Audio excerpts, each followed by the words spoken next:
Assis dans mon fauteuil moelleux en cuir, je songe à cette lointaine escapade dans la forêt de Brocéliande. Elle avait été si terrifiante que mon esprit en a encore troublé à ce moment même. Tout a commencé par un appel de mon riche ami Oscar, me disant qu'il me prêtait son manoir 5 jours. J'acceptai son invitation avec plaisir, sans me douter de ce qui allait m'arriver.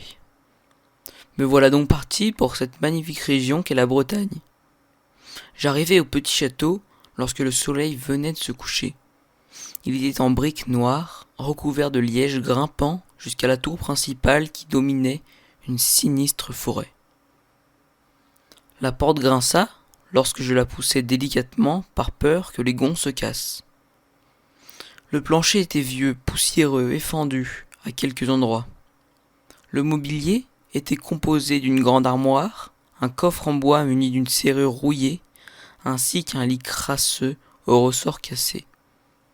Une petite lampe grésillait d'une manière si désagréable que je fus obligé de l'éteindre tant le bruit était affreux. Je me couchai. Or, vers minuit, je n'arrivais pas à dormir. Je sortis par la petite porte et je sentis l'air frais sur mes cheveux. Cette nuit, la lune était pleine. La forêt semblait mystérieuse. De grands arbres aux branches noueuses se dressaient devant moi.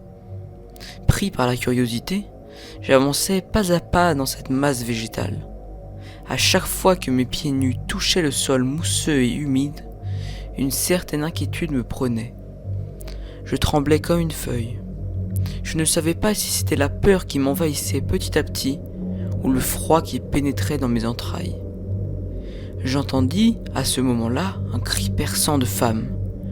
Je ne pus à peine apercevoir un haut secours, puis cet horrible son s'atténua. Affolé, je courus droit là où j'avais perçu le bruit. Après quelques secondes de course effrénée, je fus témoin d'une scène atroce dont je n'aurais jamais voulu être. Le sang coulait à flots du corps déchiqueté de la jeune femme. Ses membres étaient arrachés, laissant place à d'horribles moignons tout frais encore. Sa tête était broyée sur un rocher, tel un fruit trop mûr, dont le jus giclerait de toutes parts. Imbibée de sang, ses vêtements étaient en lambeaux. Elle était morte, et la chose qui la tuait devait être tout près. Pris de panique, je me retournai avec rapidité et je tombai nez à nez avec un horrible animal. Non, ce n'était pas un animal. C'était une créature mi-sanglier, mi-loup. Son museau barbouillé de sang dégageait une odeur fétide dont je ne saurais plus la décrire tant elle était dégoûtante. Il avait de grandes et énormes pattes qui se terminaient par de longues griffes pointues et acérées.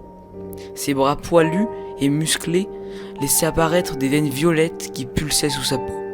Ses yeux blancs injectés de sang montraient une fureur incontrôlable, comme si la rage s'était emparée de lui. Je ne peux plus la décrire car aussitôt l'avoir vue, je pris mes jambes à mon cou et je courus droit devant moi, sans me douter de là où j'allais. Maintenant, ce n'était plus mon cerveau qui me guidait, mais mon instinct de survie. La bête affreuse me poursuivait toujours, et je ne pouvais pas tenir bien longtemps. La peur me coupait la respiration. Mes pieds étaient en sang et je trébuchais sur la moindre racine. Je repris espoir au moment où je vis une faible lueur à travers les branchages. Je courus encore plus vite. La fine lueur devint bientôt lumière, et je découvris dans une clairière une petite maison de pierre au toit de chaume. Avec mes dernières forces, je frappai à la massive porte en chêne. Elle s'ouvrit dans un grincement désagréable et je fus tiré brusquement à l'intérieur. Ce fut ma dernière sensation avant de perdre connaissance.